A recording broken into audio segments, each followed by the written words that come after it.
17, high school.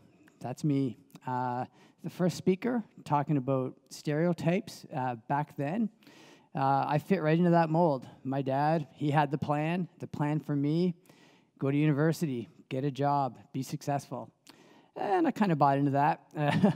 But my friend, James, he had another plan. His plan was we should buy bicycles and we should spend 3 months riding our bicycles across Europe. I thought, that sounds good too. So I sat down with my parents one day at dinner and I broke the news to them. Hey, I'm going to be heading off next summer for 3 months to ride my bike across Europe. I don't even own a bike yet, but I'm going to buy one. And it's going to be lots of fun. And you can either support me or you can not support me, but I'm going one way or the other. And then there was a long pause and silence. And then they said, well, okay, I think that's a good idea. We'll support you. So the next couple months were pleasant. It involved a lot of training, preparation, getting ready for the trip. Buying a bike, that was important. If you're going to ride a bike across Europe, you need a bike. So yeah, it was quite exciting. We left. We were 18 years old. We landed in Amsterdam, and we were in way over our heads. All the planning we had done amounted to nothing. We found ourselves in a huge European city, and the only map we had of that city was one from the airport that had all the locations of McDonald's on it. And we had to try and find the youth hostel somehow with that map. And we did. We just rode around in big circles all day until finally we found where we needed to stay. And that was our first day of our trip. 3 months came and gone. There were highs and lows of the trip. It was definitely character building. A few things happened along the way. In the Swiss Alps, I got hit by lightning for the first time in my life. That was pretty cool. Yeah, it's scary when you're being hit by lightning. Your tires are exploding and your hair's standing up and you're kind of smoking a little bit. But I survived. So yeah, and remember the words first time in your life because it wasn't the last time. The other thing that was cool was the guy I was traveling with, my friend James, we got separated in the Alps and he had the plane tickets. So somehow I had to find him in Switzerland. I had all the camping gear, so he was kind of left without any survival gear, and I was left with no way home. And so what are you going to do? You're just going to keep riding, and eventually I found him 2 days later. He was on the side of the road waiting for me. So that was pretty cool. We finished our trip, and flew home. And that trip resulted in me actually having to take an extra year of high school because we booked our flights early and missed all our final exams. So, that's the start. Getting into cycling, heading off to Europe, experiencing the world. So the first speaker, what she said, bang on. If you're a young person today, don't feel pressured into having to conform to what society tells you. Go out there, see the world, do something. The world will still be there. You can always come back and get into it. So back home, parents happy. That's great. You're not dead. Woo! They didn't know about the lightning. It's time to move on. Get on with the plan. Follow the plan. Head off to university. Did that, moved to Ottawa. It was great, living on my own, loved it. But cycling still was a huge part of my life, and I joined a cycling team and started to ride full-time, riding as much as possible.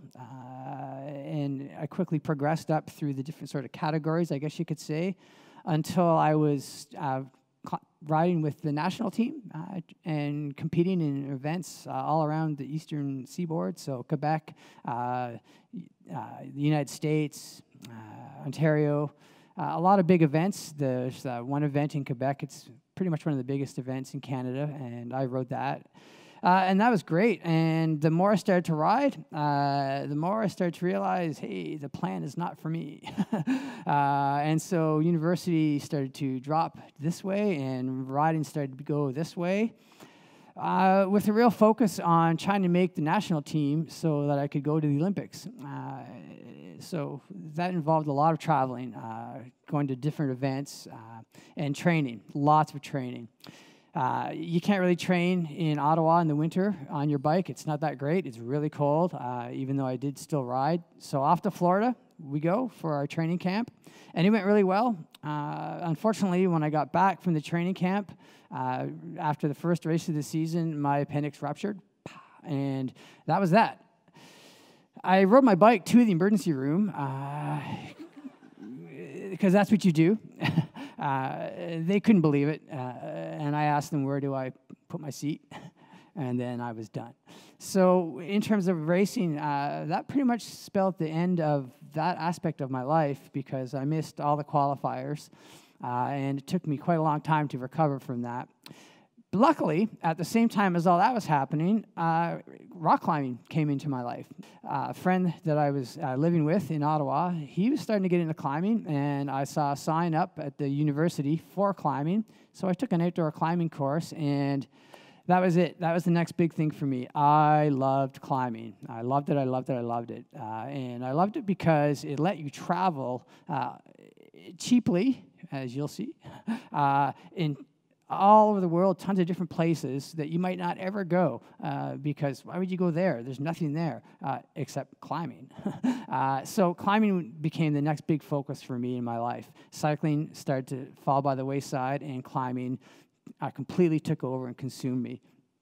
So it was time for a new plan. The new plan, full-time climber. Full-time climber means you climb. You climb as much as you can. You climb 5 or 6 days a week, and that's all you do. You try to work as little as possible, because that cuts into your climbing time. So you work whatever types of jobs you can find that give you the freedom to travel and climb. And you can find them rigging for theater companies, working as a tech in bike shops, doing ski repairs, all sorts of different things. You find these jobs, you work these jobs, and then you travel. You just travel, travel, travel. So probably for a good 8 years, I just did that. I traveled, I lived on the road, and I climbed full time. Which leads us to more training. For climbing, you need to be fit. You need to be able to carry a pack. You got to be able to hike. So one of the things you like to do is trail run a lot. You run with your pack. And that came in really handy one day in Ottawa when the second lightning strike occurred. Yes, you're climbing, you look up over the top, and you see clouds coming towards you, and then you run. So that's when we got hit the second time, and that was pretty cool. That time blew me out of my shoes, and they were smoking. So that's 2 times. Yeah, that's when I was 24. 25. As you're going to grow up, you're going to hit these waypoints in your life. 16, 18, 19, 21. 25 was a big one for me. I'd been living as a full-time climber for quite some time, traveling all over North America, climbing, meeting tons of people, but something didn't seem right.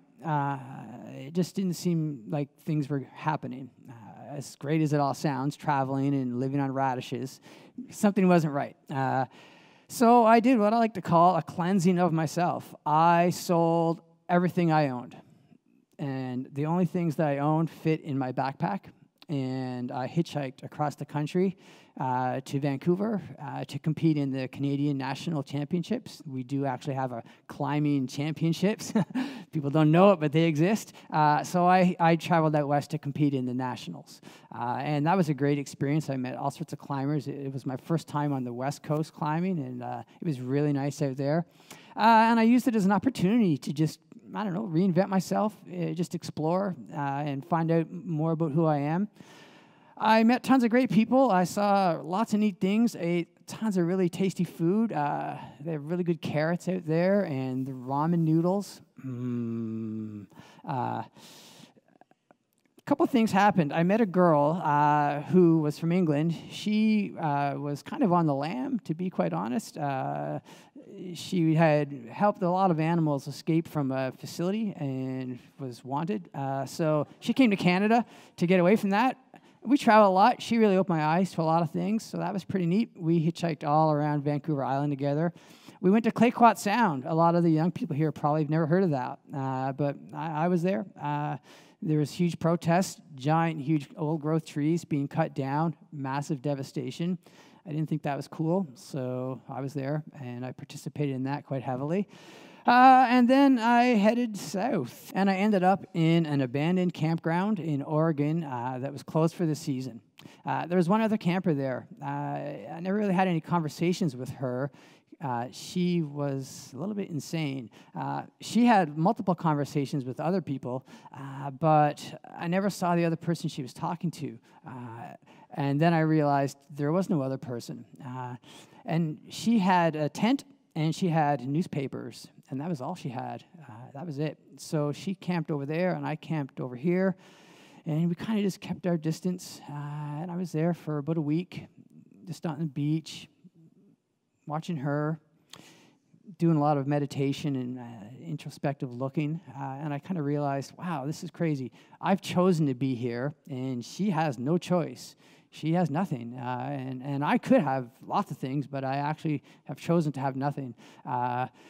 So when I left her my carrots and my noodles, and I started to come home. I reached a point where I had no money left whatsoever. I had just enough money for a bus ticket. So 25, I'm back from having nothing. I'm living in a climbing gym in Ottawa. My friend let me live at his climbing gym. I go in a competition. I win a really nice backpack. I sell it because I already have a really nice backpack. And I take the money and I use that to go to Texas. Woo! Because it's the winter now and you're in Ottawa. So what do you do in Ottawa in the winter? You go to Texas because that's where it's warm. So you go down there and you climb for a month or two. We lived on potatoes and salsa. Big tub of potatoes, big thing of salsa. We lived in a cave. It was pretty neat. In that cave, I like to say I had what I call my moment of clarity. My moment of clarity is where, after spending all this time on the West Coast and now living in a cave, I kind of realized, okay, yeah, this is good. I'm liking this, but I need more. I need something more. I need to be able to do this, but not be poor, because this is starting to not be fun anymore. So I thought, okay, well, I went to university because I thought I wanted to be a teacher. What do I like to do? Well, I like to climb. Okay, so why don't I become a teacher of climbing? That sounds good. So we went home. I got a job in Ottawa at a climbing store. I ended up running the climbing department there, and it was great. They let me travel. They let me teach. I opened a business in Ottawa where I was taking people climbing outside, so I was an outdoor climbing guide. I took people mountain biking, cross-country skiing, rock climbing, all that stuff, and it was really, really fun. I really enjoyed it, and it gave me the outlet to teach and share my passion with people who want to get into that. So it was wonderful. But working for someone else was starting to not work for me. If you've worked long enough in jobs, a lot of people realize that this isn't working for me. I had a good paycheck. I had a great vacation. I had benefits. I had all that stuff. But it just wasn't working for me. And so that's when I finally realized, okay, I need to come up with the big plan. The big plan is leave this job and start my own business that's really going to work. People thought I was crazy when I told them I wanted to move to Nova Scotia to open a rock climbing gym. There's no rock in Nova Scotia, they said. I think there is. So I came out, met some climbers, and it turns out, hey, there's rock in Nova Scotia. So I went back home, worked a little bit more, and then once again, sold everything I had and moved out here. I went all in. That's a term I use a lot in my life. I'm all in. So if it comes to something and I love it, I'm all in. everything, go for it. So I was all in when I moved here. There was no going back. And the next thing you know, it was 1998, and I had opened the first climbing gym out here on the East Coast. And within about 2 years, it was very successful, and I was really happy. It's like, okay, whew, I didn't blow it. So by 2000, the gym was a go, and I could start to move on to other projects in my life. Back to Nova Scotia. Gym's working great. I'm loving life. There is rock everywhere. My friends back in Ontario can't believe it when I call them and tell them, guys, you got to come out here. There's rock everywhere. It's crazy. And the gym is pretty much on cruise control, running itself. So I just started to do what's called development.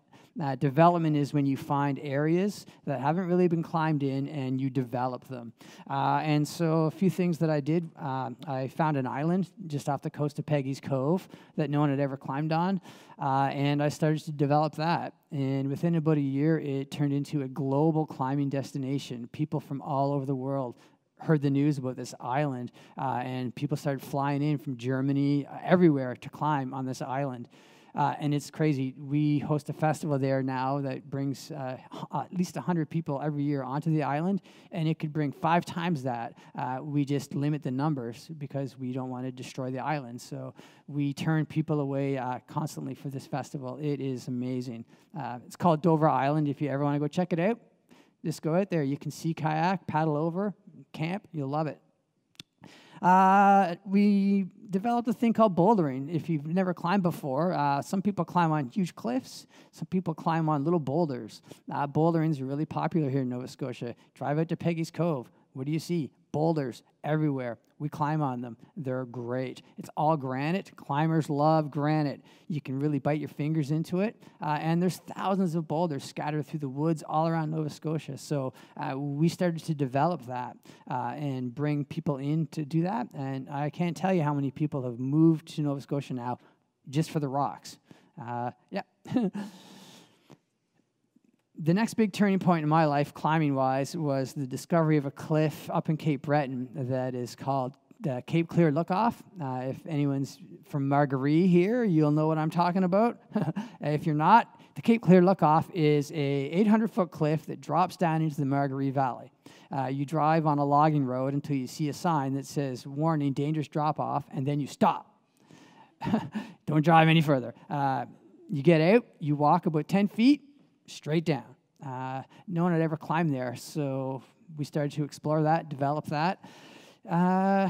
6 years later, I had put up the hardest climb on the East Coast. It's about 500 feet high, and it's still unrepeated. It took me 6 years to climb that. So when we talk about things like passion, there you go, desire, yeah, fear, integrity, you got to be pretty solid with yourself. When you're going to be 500 feet up, you have to be honest with yourself and not kid yourself in terms of safety. I climbed that with a friend of mine. His name's Sean, too. It's kind of funny. We met on one of my first trips to Texas, and it turns out he lives here. He was the best man at my wedding, and he was with me on that climb. So some of the relationships that you develop in life, especially through climbing, are pretty powerful, and they will be with you forever. He will be with me forever. 2007, I became a dad. Woo! And that's really the next big challenge for me. Once you become a dad, you have to really think about some of the things that you're doing. And I still climb a lot up at Cape Clear, but I don't do a lot of the stuff that I used to do up there. Things are a little bit more restrained now because I have to think about that. And having a kid really keeps you busy. He focuses a lot of your energy. Luckily, he loves climbing, so we're going climbing this summer. Yeah, him, my wife, and I, we're going to be in Europe for a month climbing, and it's going to be great. I don't climb as much now as I used to. I have come actually full circle, and now I'm doing tons of cycling again. I've gotten back into bike racing, and I race at an amateur level. I really enjoy it. I've met some friends here in Nova Scotia that used to ride back in Ontario, and it's great riding with them. If you don't ride a bike, buy a bike. It's great. You get out on your bike, you ride forever, your mind just clears, you can think about stuff or not. Just ride, and it's really wonderful. I highly recommend that for everyone. And if you've never tried climbing before, give it a shot. When you're climbing, nothing else matters. You're just hanging on and having fun. So that pretty much wraps things up, I guess. That's me. That's my generation. I don't conform to the norms that our first speaker spoke about. I think maybe she could use me as some inspiration. I don't know if she's out there. She is. Yeah. I loved your speech. And I think that ought to do it for tonight. So thank you very much.